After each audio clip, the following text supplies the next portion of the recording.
Bonjour et bienvenue à cette troisième vidéo dans notre série sur le verset précieux, Jean 3, verset 16, où nous lisons « Car Dieu a tant aimé le monde qu'il a donné son Fils unique ».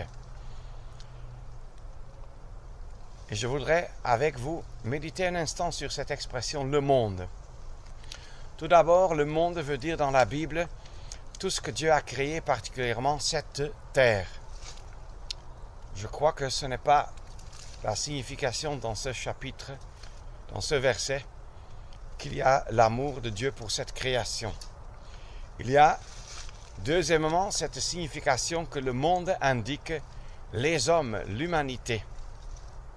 Et troisièmement, le monde est aussi dans la Bible, et particulièrement dans le Nouveau Testament, ce système régné par le diable, le prince de ce monde.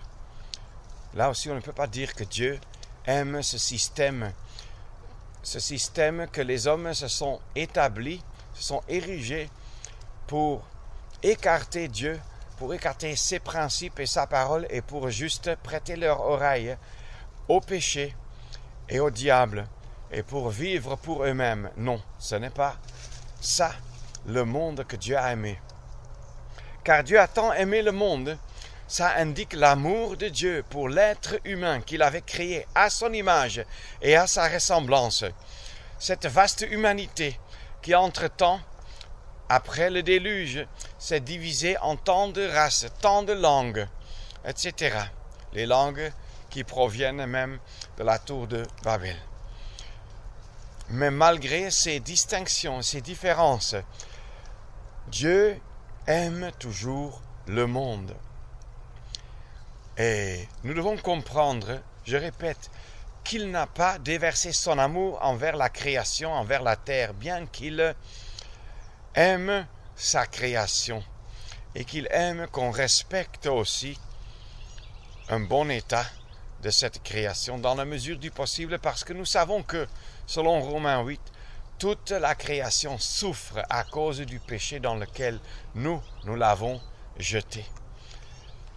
Nous devons comprendre que Dieu est le monde comme système diabolique qui règne, qui est établi ici sur la terre dans nos sociétés. Ce n'est pas l'objet de l'amour, mais l'objet du jugement de Dieu.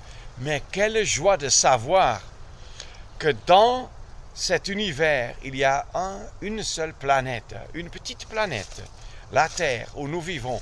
Et sur cette planète, il y a de nombreuses créatures, les animaux, les arbres, les plantes, les montagnes, les fleuves et tout ce qu'il y a de beau.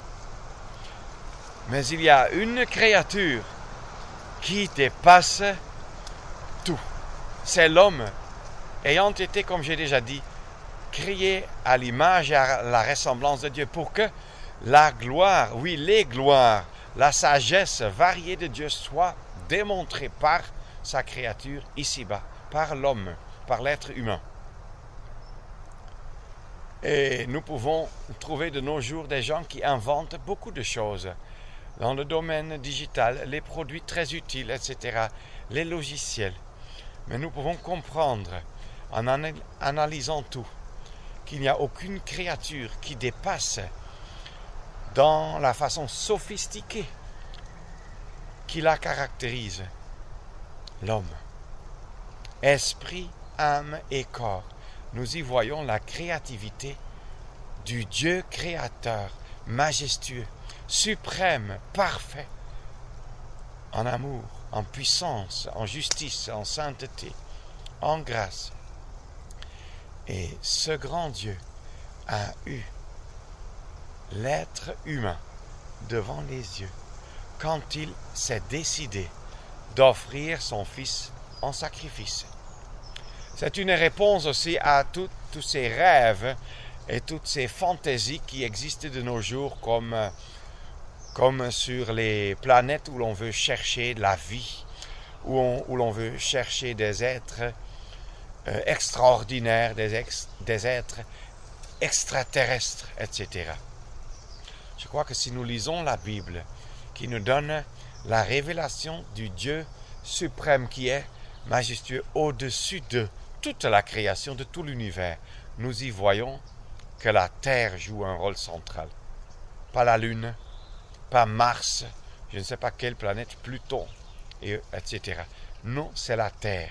Et sur cette Terre, quelque chose d'extraordinaire s'est fait, à savoir que Dieu, ayant donné son Fils, ce Fils est venu sur la Terre, est devenu homme, vivre à la gloire de Dieu et se donner en sacrifice à la place, comme substitut pour des hommes et des femmes, des êtres humains, de toute race, de toute religion, de toute langue, de toute nation, qui se reconnaissent pécheurs perdus devant ce Dieu suprême et parfait en sainteté, et qui comprennent et qui reconnaissent et déclarent et confessent devant lui leur état perdu, leur état de perdition, de rébellion, de honte, d'opprobre qu'on a jeté sur le nom de Dieu, d'insultes, d'injures avec lesquelles on a déshonoré ce Dieu.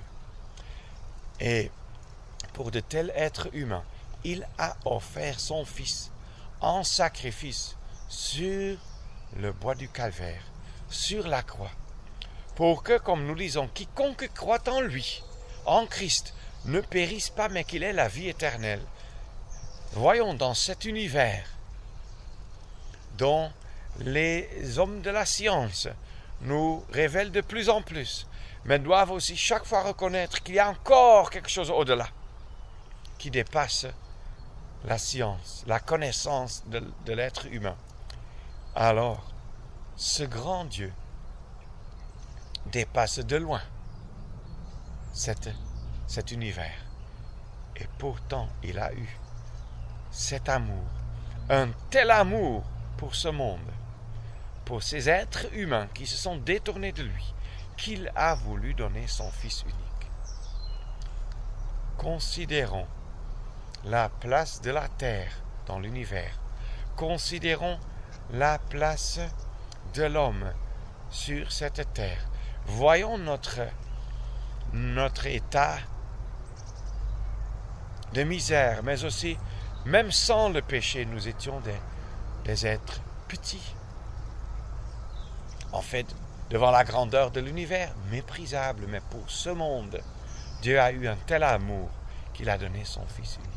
Pour vous et pour moi, pour tous ces hommes autour de nous. Hommes, c'est-à-dire êtres humains, hommes, femmes, jeunes et âgés, pour tout un chacun, de toute race, toute langue, de toute couche, et rang dans la société. Dieu a eu un tel amour. Pour nous comprendre cela, non. Mais nous le louons pour avoir eu un tel amour. Nous le louons pour ce qu'il a tant aimé le monde. Malgré ce que nous sommes devenus, ou peut-être même justement à cause de ce que nous sommes devenus, il a eu un tel amour. À lui, la gloire pour cela.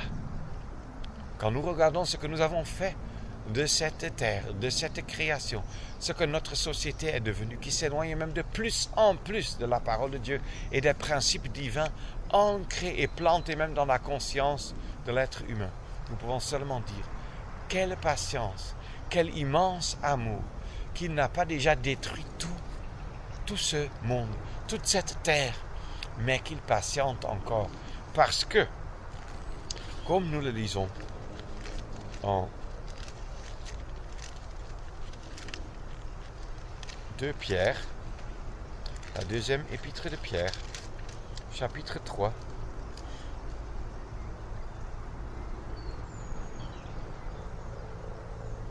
verset 3.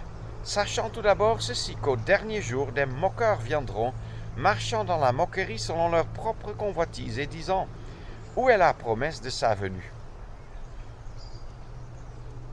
Verset 5. Car ils ignorent volontairement ceci, que par la parole de Dieu des cieux subsistaient jadis, et une terre tirée des eaux et subsistant au milieu des eaux, par lesquelles le monde d'alors fut détruit, étant submergé par de l'eau.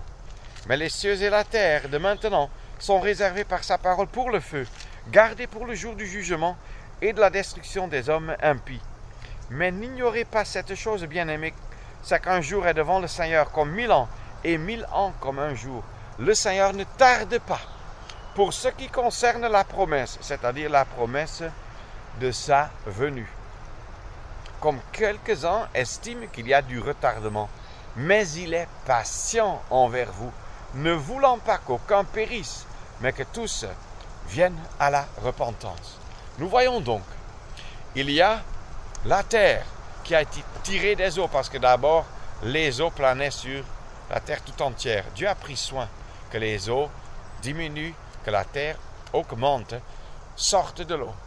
Il y a eu ensuite un déluge, quand il y a eu cette abomination du péché. Après le déluge, sur la terre lavée, pour ainsi dire, purifiée. Noé et sa descendance ont recommencé à zéro, mais le péché était toujours là. Donc ce n'était pas à zéro, en fait.